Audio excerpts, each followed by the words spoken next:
This video is only for educational purpose. I am not a SEBI registered advisor. Please do your own research before investing. KRM Ayurveda IPO వచ్చింది. ఇది ఈ జనవరి 23న open అయ్యి జనవరి 26న close అవుతుంది.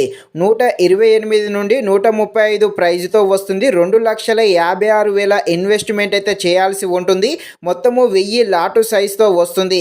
ఇక ఈ వీడియోలో ఈ ఐపీఓ అప్లై చేయాలా వద్దా, అలాగే ఈ ఐపీఓకు సంబంధించిన ఫుల్ డీటెయిల్స్ తెలుసుకుందాం. అదేవిధంగా ఈ కంపెనీ చేసే పనుల గురించి కూడా ఈ వీడియోలో క్లారిటీగా మాట్లాడుకుందాం.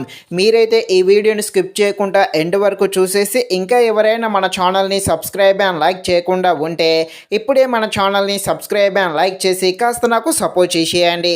ఇక ఈ కంపెనీ అనేది ఆయుర్వేద మెడిసిన్ అయితే తయారు చేస్తూ ఉంటుంది. ఇది ముఖ్యంగా హెయిర్ ఆయిల్ అదేవిధంగా స్కిన్ కేర్ లాంటివి అయితే ఎక్కువగా అందిస్తూ ఉంటుంది.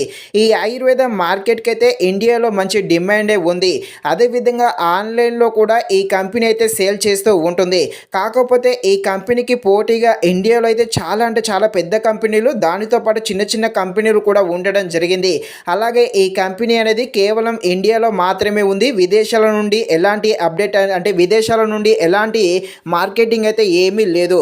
దీనికి తోడు ఇదైతే సెమీ ఐపీఓస్ కాబట్టి ఇందులో షేర్లు కొనడం కానీ అమ్మడం కానీ చాలా కష్టంగా మారుతుంది. ఫైనల్గా ఈ ఐపీఓ నేనైతే అవాయిడ్ చేయడము బెటరు అనేది నా అభిప్రాయము. ఎందుకంటే ఇది చాలా చిన్న కంపెనీ, దానితో పాటు పోటీగా చాలా ఉండడం జరిగింది. సో నేనైతే అవాయిడ్ చేస్తాను. ఇక మీ ఇష్టము. అదేవిధంగా ఒకవేళ మీరు ఐపీఓ అప్లై చేశారు, ఒకవేళ లిస్టింగ్ రోజు వచ్చింది అనుకోండి, వెంటనే సేల్ చేసేసేయండి, హోల్డ్ చేసి అయితే పెట్టవద్దు.